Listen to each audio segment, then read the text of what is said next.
I think the elements of coaching that make it really an honor and unique for both coach and coachee is this opportunity to be fully present, full focus on you.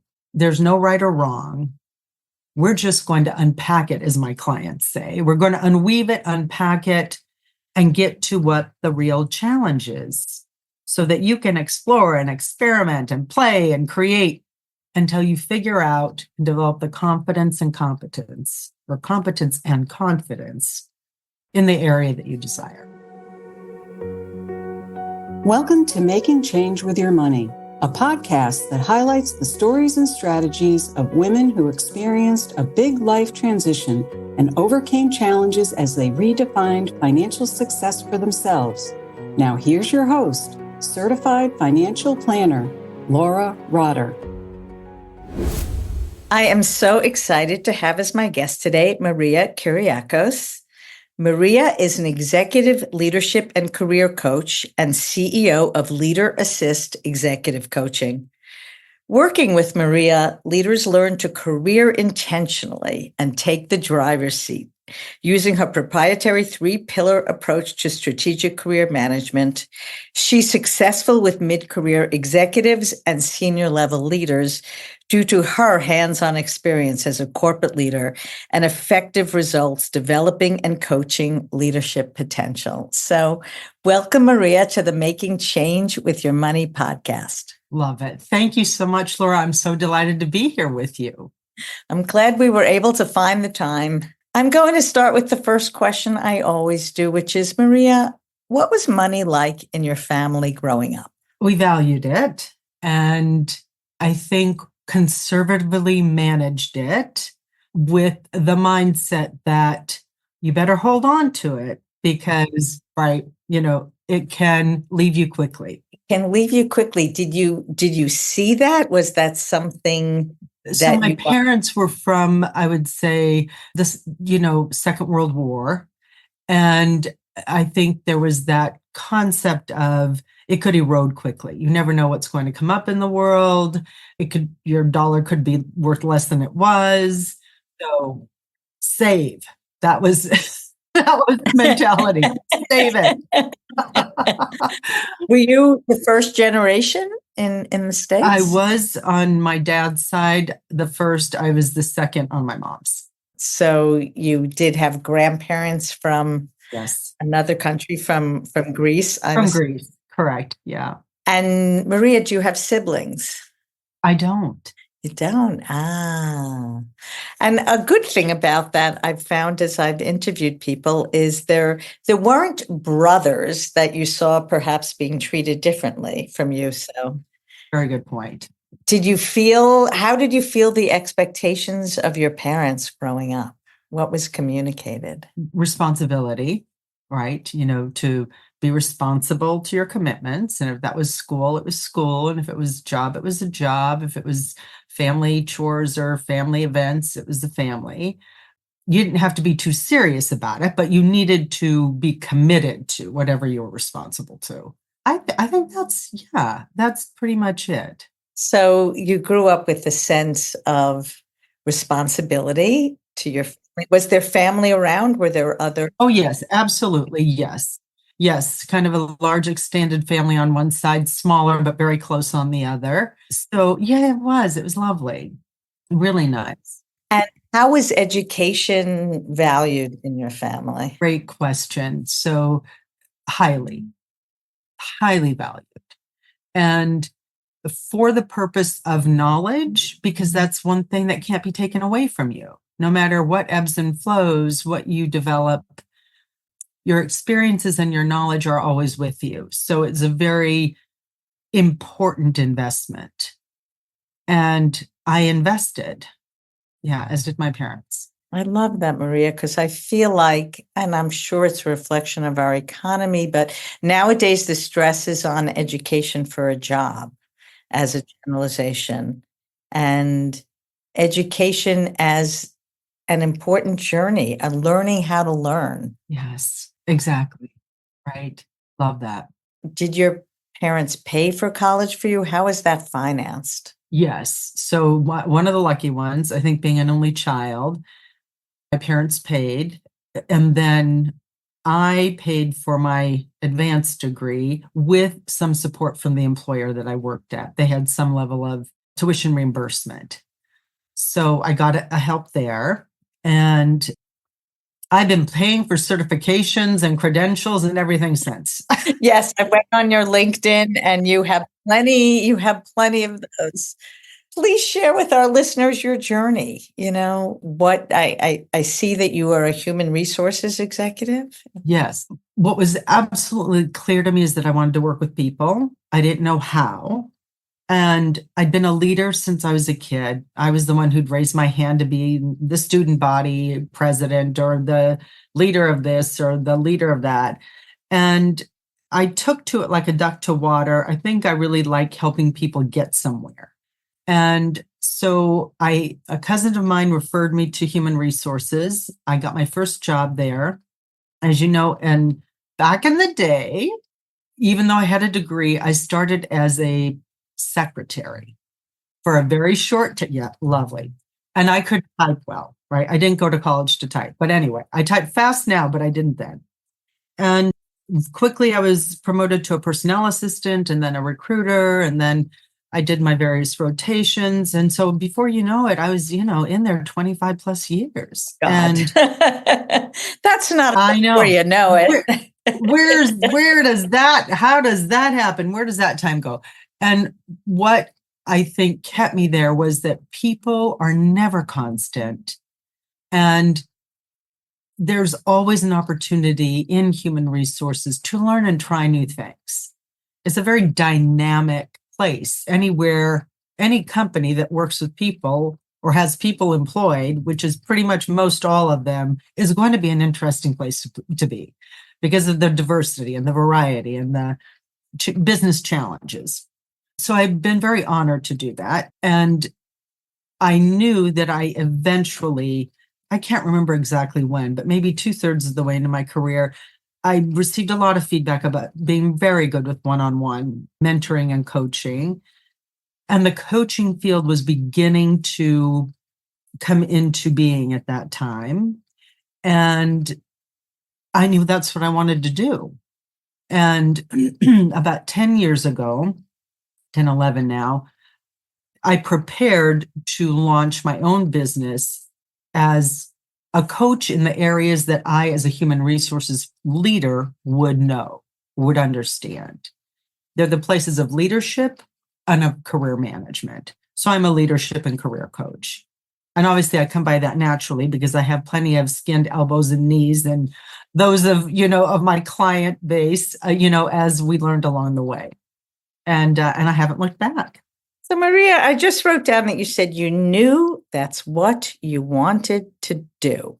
Can you be more specific? What skills of yours do you feel like you're using and that you knew that you wanted to use them? I use deep listening, as do you. I use deep listening skills and really putting the other person first and foremost and helping them get clear about what they want. So you can imagine, my knowing your background, that there isn't any special entity once we get employed that helps design and drive us forward in a career, right? We have to be very actively involved. And there are people that would derail us unintentionally. And some that will derail us intentionally, but that's absolutely right. No, absolutely right. Yes, yes, and yes. So the clearer we can be and the more active in owning our career, the more impactful we can be so that derailment is less likely and we're being who we want to be, who we but who we desire to be, and impacting in the way that we want to impact. And I worked with so many brilliant professionals and leaders. And some were extremely happy with their scenario and situation, and others felt underemployed, undervalued, disempowered, not heard. And these were not people who were victims. These were people who were, you know, actively involved, speaking up. But as an HR leader with responsibility for potentially 8 or 10,000 people, I did not have the capacity, nor did my team, to coach people on their career one-on-one. And that's the luxury of being able to coach people one-on-one, is that it can be all about them, right? All about their journey, their leadership path, their strategic career management. And I see people accelerate, and it just makes me happy, right? It makes me happy for them and happy for the world that they're out there doing what they want and are capable of doing. It strikes me as easier said than done. You share deep listening skills, but what else? It takes a certain level of creativity. I mean, people come to you that aren't even aware themselves of what exactly would work. So coaching really is a co-creative process, right? And so you are co-creating in this very sacred, confidential space where people don't have to be who they think others need them to be or who they think they need to be. They get to just show up naturally, right? In their jeans and t-shirt, if that's the way you want to put it.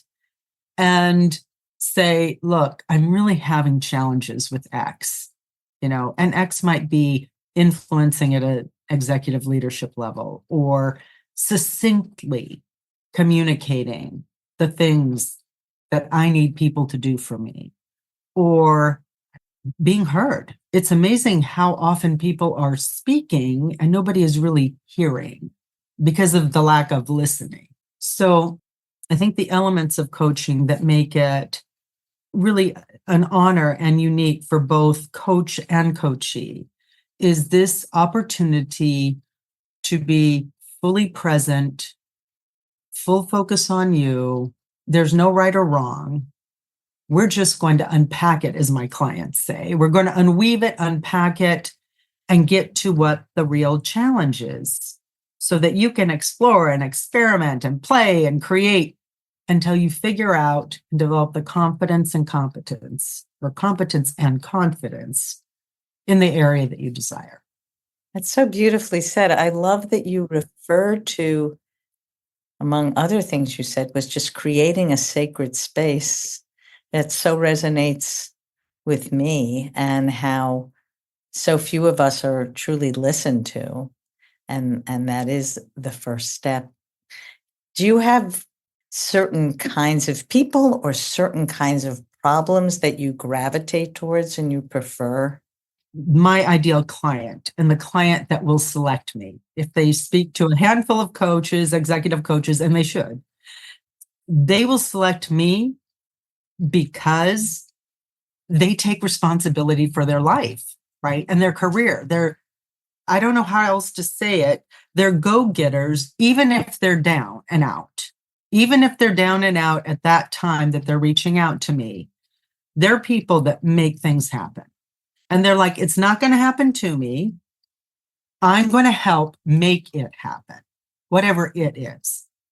So in my lingo, that's somebody who truly is personally responsible to themselves. It's like, okay, I may get down in the dumps, or I may take a curve too fast, but I'm going to reposition myself and get back on track. Do you think that's something people can learn, or is that just innate to a person? This is my opinion, not to be confused with fact or maybe observation. I actually think people can absolutely take on more ownership. What's lacking if they don't is an awareness that they have abdicated and a willingness to have to step up and be vulnerable. Because anytime you're in what I call the driver's seat, something could go wrong, right? Something could happen. And then guess what? We own it, right? I said what I needed to say to that executive. Now look how they're behaving. I said it professionally, but look at how they're behaving, right? And we can't control what others will do. We can only control how we show up. But if you want more of something that you don't have, you're not going to get it by doing nothing. That just isn't going to happen.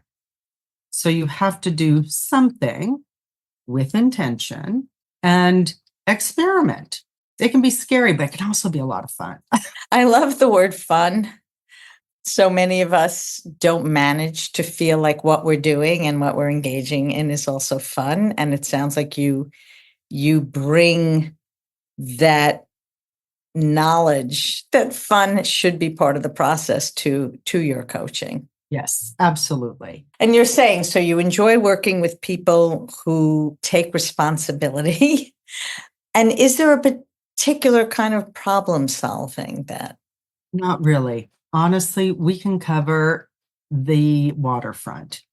They come to me, I would tell you that oftentimes there's some element of communication skill that they really want to work on, or their executive presence, which also ties to communication, which is interesting. They may have received feedback that they need to work on their executive presence, or with communication, it's typically about being succinct and clear, typically. Other times it's about navigating their career. That's another area that they certainly, engage me with. But there are any number of other things that pop up, as you can imagine, leadership skills. I'm curious, can you define more narrowly executive presence? I'm thinking of someone I know who teaches at a business school who was talking to me about how young women dress. And I don't know if that's exactly, or if that's part of it, about like wanting to teach a course on like how to dress, how to carry yourself in the workplace. So when I ask my clients, I will answer it with a bit of a question and then I'll do my best. When I ask my clients, so do you understand what they're saying when they are giving you feedback about your executive presence? Inevitably, it's not really. No, I'm not quite sure. So there are books on this, I'm confident. I mean, entire books on it. But in my humble opinion, and truly it is a humble opinion on this, I really believe that executive presence is about showing up in your own skin, because that's where you're confident.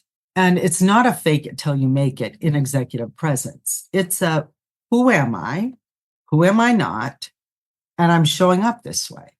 Now, if you're a goofball, and I do have a few of those, they're like, me, right? And they're brilliant, senior level, but they have a goofy sense of humor. It's part of their executive presence, but it works for them because it's who they are. If I had someone else emulate that and it wasn't like them, it would flop. It wouldn't feel executive at all. So the world, according to Maria, that is just my sense of it. Do I think clothes matter? Potentially. Do I think your stature, like not slumping and sitting up and paying attention and eye contact where it's appropriate? Yes, all those things can help. But if you walk into a room and figure, no matter who's sitting at this table, I belong. And whenever I open my mouth, I'll have something to say that matters. Otherwise, I'm not going to open my mouth. Then my sense is you're coming through with confidence. And that's part of what executive presence is about. Authentically knowing who you are or aren't. And authentic gets overused, so I try to bat away from it. But like being your natural self, whatever that is.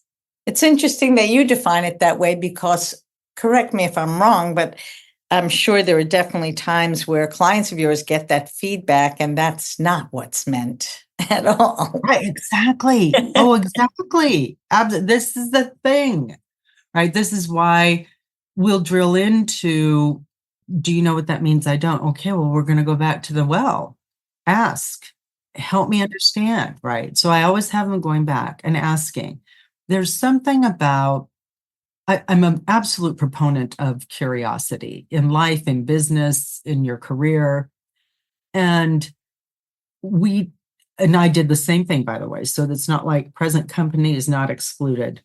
But a leader would give me the feedback and then I would take it and go back and just figure it out, right? Try and figure out what it meant. And then after I got out of the corporate scene, or maybe later in my career, I was always. So what are we actually saying about that? So what do we mean about that market expansion? Like, what does expansion in this particular market mean, right? So beginning to ask the questions to drill down, so we weren't shooting arrows in 10 directions and we only have 3 arrows, right?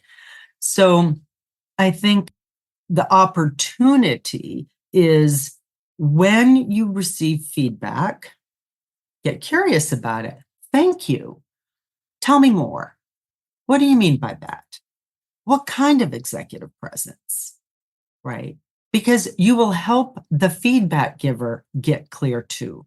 Sometimes they think they're being clear by using a word or phrase, but they aren't. Like you said, they're not sure. So, Which yeah. really gets us back to communication at the end. Yes, doesn't it? It's crazy. Which in corporate situations is not that easy because there's always a level of politics involved. And so the more that you said that you can be succinct, that you can be curious and ask questions and be authentic so that you're not self-consciously second guessing, which is not easy to do.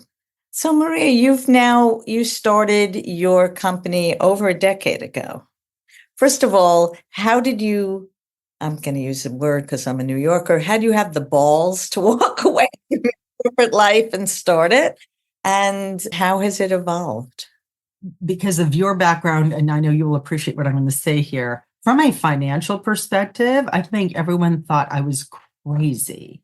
Like, seriously, you're going to start your own business when you're working with, corporations that are quite stable and you can manage your career, navigate a rich career, quite frankly, And I'm nothing if not a leader. I'm adventurous. And if there is some peak to jump off of, I'll be the fool that goes jumping off of it.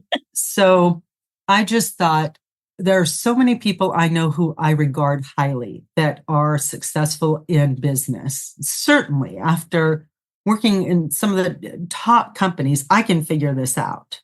And I will tell you, I underestimated it. But I wouldn't go back, not because I don't highly recommend for anybody that has the opportunity to work in a corporation or a major company. They're great experiences and so much learning. And so is being an entrepreneur and having your own business, right? And being able to do it your way, whatever it is you're in, and being able to serve in the way that aligns with your values, really. So was that the catalyst for leaving? Because, by your own admission, you had a rich career and you were enjoying the work. Yes.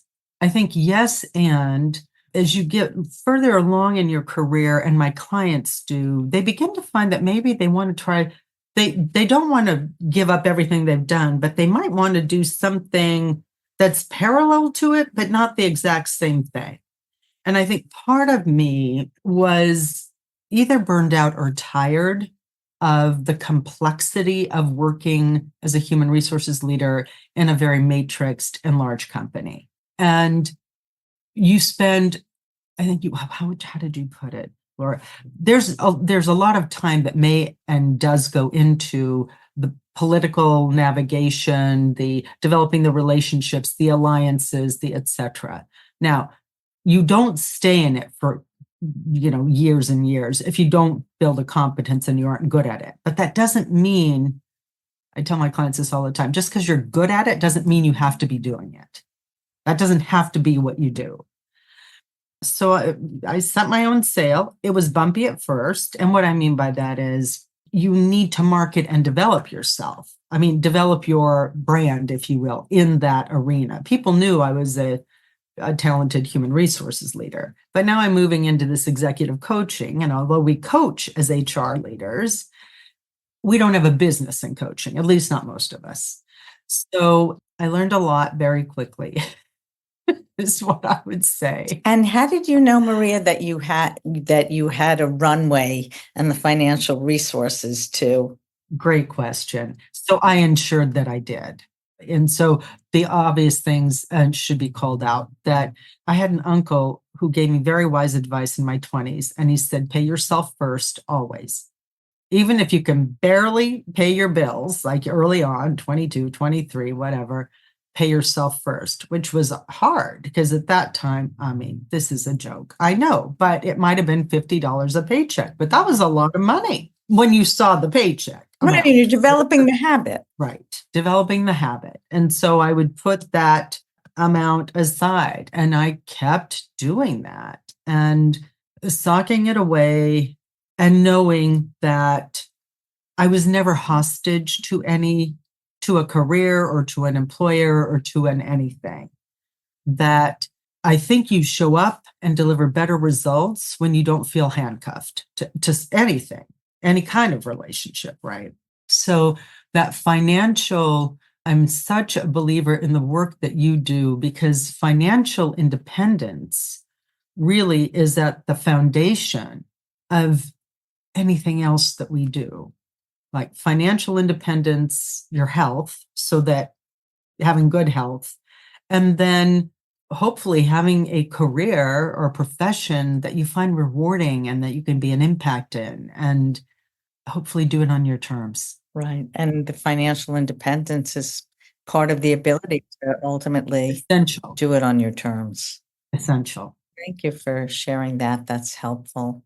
So how has the business evolved from when you first hung out a shingle to where you are today? Had a combo business of doing HR consulting and the executive coaching, because, well, that's kind of what you do, because people at least know that you've got the HR part of it. And I developed this, I think, coming out of corporate America, what I'd call a strategic alliance model. And what that means is that I have my private clients who find me, and then they refer other clients to me, and they're coming to me directly. And then I have been approved as an external executive coach with certain companies whose, I'm going to call it, leadership values align with mine. And then one by one, as I would add these organizations, I would have pipeline clients coming from these very prestigious organizations where there was alignment around leadership practices and philosophy. And then my own private clients, which of course has grown exponentially on the private client side. But that was slow to go initially until, I was rooted, so to speak. So I used kind of a, buy something approach. So it wasn't necessarily specific industries that you developed alliances with, but Yeah. how could you gauge that the leadership values were aligned? So that's a really good question. One, healthcare, health insurance, technology are spaces I've worked in. So I definitely knocked on some of the healthcare doors, and I had worked for the University of Washington. So that was the door I knocked on, and they let me in. And then Kaiser Permanente has a very good name here. And I've met professionally some of their physicians. And I remember there was an HR colleague, and she said, we are pulling together our executive coaching roster. Would you be interested in being on it? Your background is perfect. And I said, yes, sign me up. That's another example. So as I think about it, with colleagues, whether in HR or business, knowing me and my style opened doors through introductions. I learned more about the companies, and I thought, oh, yes, this is a good fit. So thank you for taking me down the path. I just get to the punchline over there. It's like, I don't remember what I did. Well, I was curious, has your style of coaching changed? Oh, that's a great. I'd like to think I'm a better coach than I was when I started out. I certainly hope I'm so. sure you are. I want to say probably the most obvious shift for me was initially feeling like I really needed to be prepared for my coaching sessions. And I mean, I know my people, I know them well, and I remember. I have the memory of an elephant when it comes to my clients. Maybe not on everything else, but when it comes to my clients, I certainly do. And I think trying too hard or trying to be too prepared. Whereas now I could show up pretty much anywhere, anytime, any topic. And I'm just so comfortable holding the space and knowing that the right questions will come because I'm following the lead of my clients and they're brilliant, right? They really are. So, of course, we're going to get there. We're going to figure it out. And we do, right? We do. So, I think that's my journey from holding it too tight to finally loosening up and just knowing we have what we need. I love that. I was in a meeting yesterday where someone was talking about, and I don't tend to think of myself as a perfectionist, but that does resonate with me, this idea that like my business is a little under a decade old, that like I want to be perfect every meeting and learning to let go and trust. How long do your coaching relationships tend to be? How do you work? So, from an industry standpoint, 6 months is the recommended, which tends to be about 12 sessions, 2 a month, every other month. Most of my clients extend for a year. And from the beginning, I felt like that was really important, even if it meant they went to a once a month session the second half of the year. Why?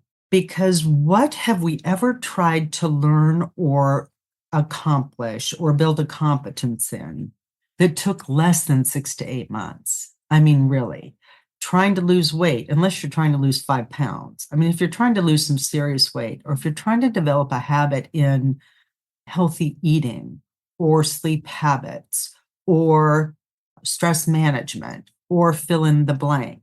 I wish I could tell you it all would happen overnight. And in, 1 month, we're like on it for life, but clearly that's not the case. So they want to extend. That makes me happy because that says they're getting value, right?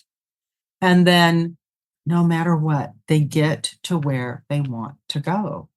I had a recent client who we'd extended for the full year, not quite 40, very senior level VP role, a lot of responsibility, youngest on the team. And she was so courageous and so willing and so responsible to herself that she went from, look, I'm getting arrows all the time with references to my age, to being the person that they take on the market reviews and they position in front of the executives because she's got it and she always did have it. That wasn't the issue, right? It's how other people see you. And she said to me, I did it, Maria. I took the training wheels off. I said, you took the training wheels off? She said, yes. We were in this big meeting. I had a part to present on. I got called out of the room. By the time I came back in, there was no seat at the table. I said, is it being a prima donna to have them at a table, or is this, I need to be there? She said, I need to be there. So she went up to the person who was facilitating and said, I'll help you, but we need an extra table because I need a seat right over there. And it was like, I did it. Training wheels off. I'm a leader. I'm a senior executive and I belong here. Like, does it get any better than that? I don't know. Oh, that's so nice. Sounds like you enjoy everyone you work with, which is I do. so important. Yeah. Maria, and we're getting towards the end of the conversation. I do like to ask, how has your definition of success shifted? Perhaps even financial success over these years? Very provocative questions. I can honestly say that a portion of my definition of success has always been about human beings. It truly has. So that's a consistent. What has shifted, I think, financially is that I believe in being prepared. I think it's really important. And yet I don't agree with any kind of fear-based concept of what will be enough. So what has shifted for me is I'm not going to continue earning at a certain level because I think there won't be enough down the road. my perspective is, and it's been true, that of course I can earn more than enough and be very comfortable doing whatever I love to do, and I do it best, right? It's not like, oh, if you're a solopreneur versus in a corporation, you can't make as much money. There are millions probably of people that are making boatloads of money that are making more than some of those in the corporations. So I guess coming full circle, it's trying to ensure I debunk any limiting beliefs I may have had so that I have the financial mental freedom, right? Or mental model to know that it's going to be okay. Yes, work with your financial planner. Yes, be structured, and yes, have a plan. I'm not saying throw it to but however, don't be fearful that when you make a shift, you can't position yourself to earn as much or more, or to have your money work for you better. You're the pro there. So it sounds like your definition of success really does include doing something you're passionate about doing. Absolutely. And it's great. You're going to have me doing homework here. This is going to be my assignment. What's my definition of success? I guess making a positive impact while doing something that you love that rewards others and yourself. Beautifully, beautifully said. So Maria, before we end, is there anything that you feel like you might want to add? And if somebody's listening to this and they're looking for a coach and you resonate with them, the best way for them to reach out to you? Absolutely. So my website is the way to go, leader-assist.com. And that will be in the show notes. Thank you. My message and invitation, and it's been pretty clear, I think, please take personal responsibility for your career. Own it, because if you don't, somebody else will, right? And if you think you want help in this arena, get on my website, press the contact page, and we will get connected. Thank you so much, Maria. This has been great. I hope you enjoyed my conversation with Maria Kyriakos, CEO of Lead Assist Executive Coaching. My first takeaway: when contemplating a career change, recognize the skills you've developed that will help you move forward. Maria had worked for many years as a human resources professional. She had developed deep listening skills and the ability to put the other person first and foremost to help them get clear about what they want from their career. She used these skills to launch her own business as a coach. My second takeaway is to make fun an integral part of the process of change. Maria noted that she does her best work with people who take responsibility for their lives, who make things happen and have a willingness to learn. And this includes a willingness to be vulnerable, because every time you put yourself in the driver's seat, there's, of course, the possibility that something can go wrong. Maria recommends moving forward with intention and experiment. It can be scary, but it can also be a lot of fun. And finally, show up as yourself. Maria defines executive presence as showing up in your own skin, because that's where you're confident. Of course, dressing appropriately, body language are important, but walking into a room and feeling that no matter who's sitting at the table, I belong and I have something to say that matters, that's part of what executive presence is about. If this has struck a chord with you and you'd like to align your finances so that you can move forward with purpose, please don't hesitate to schedule a call with me. And of course, if you're enjoying this podcast, don't forget to subscribe so you won't miss the next episode. And if you're loving it, please leave a rating and a review. It will help others just like you to find it. Thank you so much.